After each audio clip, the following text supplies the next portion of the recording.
Hello, and welcome to Connected with Latham, where we discuss ideas, legal developments, and business trends shaping the global economy. I'm Lauren Meyer, Pro Bono Managing Attorney based in London. I help manage Latham's Pro Bono program across Europe, the UK, the Middle East, and Asia. Latham's Pro Bono program encourages our lawyers and professional staff throughout our offices around the world to be active in nearly every area of public interest law. Over the last 25 years, our firm has provided more than 4 million hours of pro bono legal services to causes that matter to the communities where we live and work. And we're proud to bring our legal resources to bear in support of projects that benefit the environment. In this episode, we're going to hear from a long-time pro bono client, Trees for Life, and about its efforts to rewild the Scottish Highlands. We'll also hear from the Latham partner who oversees our relationship with Trees for Life. I'm Huw Thomas, a partner in Latham's London office and a member of the firm's M&A and private equity practice. I'm thrilled to be joined by Steve Micklewright, Chief Executive at Trees for Life. Steve, thank you for joining us. Huw, nice to see you, and thanks for inviting me to take part. Really happy to be here. Steve, perhaps we can start with you telling us a bit about Trees for Life and what it is that you're trying to achieve. Trees for Life's a rewilding charity based in the Scottish Highlands, and what we do is we try to restore something called the Caledonian Forest. So if you imagine swathes of lovely native pine woods and all the wildlife that you find within those pine woods, that's the key thing that we're trying to restore. So not just the trees, but the wildlife within it. And we do a lot of that work with volunteers and with people that have a passion for nature or are just starting on their journey of developing their passion for nature. So it's very inclusive of people as well. But the big vision is to restore a forest that should have covered most of the Highlands of Scotland and is hardly there anymore. It's a fantastic project. And Trees for Life is based at the Dundragon estate, isn't it? Can you tell us a little bit about Dundragon and the history of Trees for Life's involvement with the Dundragon estate? Yeah, Dundragon is a sort of 10,000 acre estate just above Loch Ness, really, on the way to Skye. And it used to be a deer stalking estate until we bought it in 2008. And since then, we have been gradually restoring the native forest that should be all over Dundragon. So we started to bring back the native pine woods that should be there. And up on the top of the mountains, we've also started to restore this habitat, which is called montane scrub. It's these tiny, tiny little trees that you can barely notice, but actually are missing from Scotland because we have so much deer browsing. So we've been busy restoring that particular habitat as well. And then at the same time at Dundragon, we've been involving people. So people come and volunteer for us for a week at a time and help us with all this forest restoration. We also have a tree nursery there where we're growing some really rare trees that are very uncommon in Scotland, but should be really everywhere. And then we've just built a rewilding centre at Dundragon, which is a place where you can go and find out about rewilding, get out and about and really discover the kind of beauty of what the Scottish Highlands could be like if it was restored.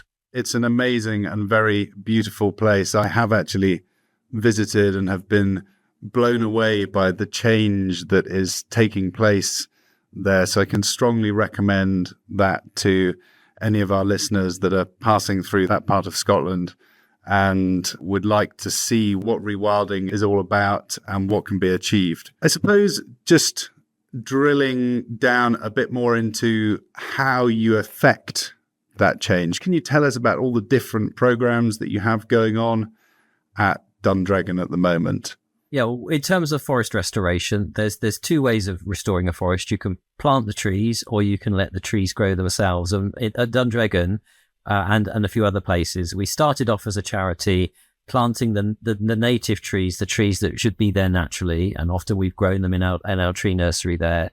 But we've also begun to realise that in quite a lot of the area in which we work, there are these tiny little remnants of forest that's probably been there since the last ice age. They're hanging on by a thread, basically because they're in ravines and gorges and inaccessible places where the deer, who are the big threat to forest restoration in Scotland, can't get to them. So now what we're thinking about is if we can reduce the deer numbers to a level that allows the forest to grow itself, we can have a two-pronged kind of attack. We will plant trees where there isn't a seed source, and where there is, we'll let the forest come back on its own. So that's one of the main sort of tactics.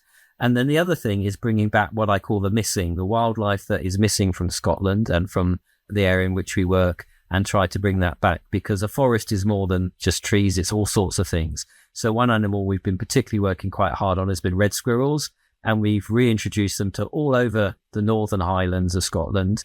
And the reason for that is because they can't get there on their own. They don't like crossing open ground. They like to go up through the trees. So we've reintroduced them to places they can't get to, and they're thriving. And that's a good thing as well, because grey squirrels are constantly moving upwards from the south, kind of invading the red squirrel territory. And unfortunately, grey squirrels tend to outcompete red squirrels, and grey squirrels are not native, they're North American. So the further north we can get them, the more time we have to deal with the problems that we have with grey squirrels down south.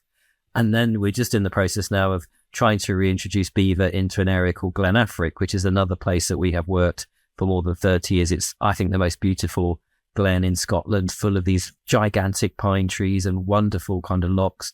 And beavers should be there doing what beavers do, which is engineering the ecosystem for the other wildlife that can thrive there. This red squirrel reintroduction project is a great example, I think, of how Trees for Life is having influence beyond the borders of the Dundragon estate, and, kind of multiplying the impact of the charity's work.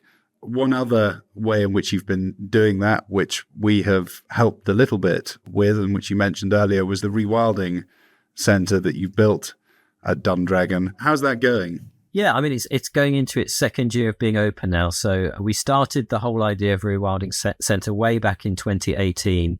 And just at the point where we were ready to design it, we had COVID. So the whole thing was designed by architects and us. So we never met each other for the first 6 months of the process because of all the lockdowns. We've now built that place, which is there to open the doors to nature to people that probably don't get outside as much as they perhaps might like to. So it's an entry level thing, but it's also a place where you can come and stay and have these deep immersive experiences about rewilding and nature. And it's a business as well. So it's there to make money for the charity to be able to do more rewilding. So there are things like cafe and accommodation as well. So it's a business that is trying to enable us to make our estate pay for itself. But the purpose is to engage people with nature. And this year we expect about 38 to 40,000 visitors this year. We had about 30,000 last year. Eventually, we think the site will welcome between 60 and 70,000 visitors a year. And we've designed it in such a way that it won't have a significant impact on nature. It won't undo any of the work that we're trying to do in terms of rewilding, but it will help us persuade more people that rewilding is a good idea and that they should get involved, because we really see rewilding as the way of dealing with the climate and nature crisis that are the biggest threats to our existence really right now. Yeah, absolutely. And that's an amazing achievement to have that many visitors coming through the Rewilding Centre only a couple of years into its existence. So well done on that. I suppose the Glen Affric initiative is another way in which Trees for Life is having influence beyond the borders of the Dundragon estate and spreading the word about rewilding, and also working with the local community and bringing people along with you on that journey. Perhaps you could tell us a little bit more about the Affric Highlands initiative as well. Sure. What we realised quite a few years ago really was that it's all very well us working on an estate that we own, but if we're going to restore the Caledonian forest, if we are going to bring back nature at scale to Scotland, if we're going to deal with the climate crisis as part of that process, we need to kind of work with lots of other people. We need to kind of scale up. So what we have done is we started this thing called Affric Highlands, which is aiming to rewild sort of 500,000 acres of the Scottish Highlands, basically between Loch Ness and the West Coast. The idea came from our founder, Alan Watson Featherstone, who wanted to see a continuous forest between Loch Ness and the West Coast. I guess so a squirrel didn't have to go along the ground to get from one part to another. It's become much more bigger and much more complicated than that, but it is about trying to restore a landscape, to bring back the nature, to help with the climate. And in order to do that, we're working at the moment with 16 private estates and several NGOs and Forestry and Land Scotland, the government agency that owns a lot of the forests in Scotland, and trying to work with the community so that they can have a say about the future of the landscape. and it's attracting investment by corporates who are wanting to see change to help the climate and help nature to recover. So it's a whole holistic thing, trying to transform a landscape in 30 years and involving a huge range of different people in trying to make that happen. So it's only in its kind of second, third year now of kind of operation. We've done kind of proof of concept. We think it will work. We've dragged in 16 estates who have all come on board very willingly. And that's a difficult thing in Scotland to encourage change to happen. But we seem to be getting that moving. So in 30 years, what we would see is a big area of wetter ground with peatland that is thriving, with a forest recovering, and lots of the wildlife that's missing from Scotland, like wildcats and so on, returning to that landscape. So whether I'll be here to see that is another thing, but you don't do this for yourself. You do this for the future because it is about a hopeful future for people. Yeah. Let's hope you are around to witness the fruits of your labour. 500,000 acres is huge, right? That must be one of the largest projects in the UK. Yeah, it is probably the biggest, well, it is the biggest rewilding initiative in the UK. The process to get 500,000 acres rewilded will take a very long time. So it's baby steps to begin with. But some estates are already saying, well, what would it be like if we transformed this estate and we actually went full on for rewilding? So the sort of things that we do at Dundregan are being considered by private estate owners now. And one reason for that is that there's a definite economic benefit to doing that, as well as bringing back nature, helping with the climate. You can attract what's called natural capital investment, and that can add to your bottom line as an estate, as a business, if you like. So estate owners are seeing, I can do something for nature, I can do something for the climate, and oh, goodness me, at the end of the day, my bottom line is improved as well. So in a sense, everybody and everything can win from this process. Absolutely. Cause for hope. It's what we all need. And can you tell us a little bit about your objectives for Trees for Life over the next 5 to 10 years? Organisations do strategy every now and then, don't they? We're just doing our new strategy. So we want to continue to be bold. People always say that to me when I talk about Trees for Life that are in the sector, that you're brave. You're not afraid to do things that haven't been tried before. You're bold in what you're trying to achieve. And we want to continue with that process, with that idea. So certain things that we're looking at is there another landscape that would benefit from this big landscape scale transformation that we're trying to do in Africa Highlands? We're thinking about another area that we might work with the community and landowners on. We also are desperate to try and help lynx to return to Scotland. Lynx is a feline, a cat, the sort of size of a Labrador, and it should be in Scotland. It's a native species and we lost it hundreds of years ago. We'd like to see that come back to Scotland, partly because it will help with forest restoration, because lynx eat deer, and deer are one of the main reasons why forests can't recover. So that would be another big thing on our wish list. And the other thing is to ensure that people who live in the Highlands of Scotland, these are often very remote rural communities with not a lot of jobs available, not very many opportunities for people. We'd like to enable rewilding to ensure that people that want to live in this landscape can thrive there, because it's tough. So a community development side to what we do is coming along as well. So yeah, more forest restoration in a different area, looking at the missing species, and then also how do we make sure that the people that live here benefit?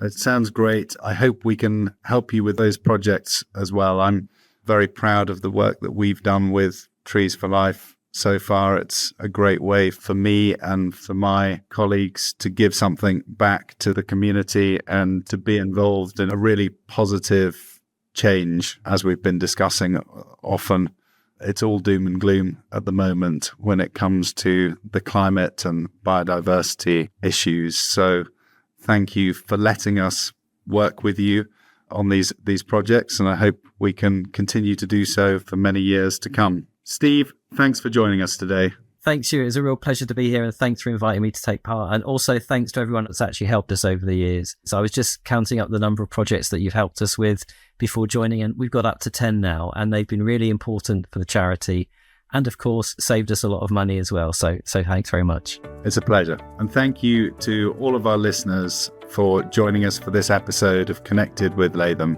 You can subscribe and listen to new and archived episodes of Latham's podcasts on lw.com, Apple Podcasts, Google Podcasts, Spotify, or wherever you get your podcasts. This podcast is provided as a service of Latham & Watkins LLP. Listening to this podcast does not create an attorney-client relationship between you and Latham & Watkins LLP, and you should not send confidential information to Latham & Watkins LLP.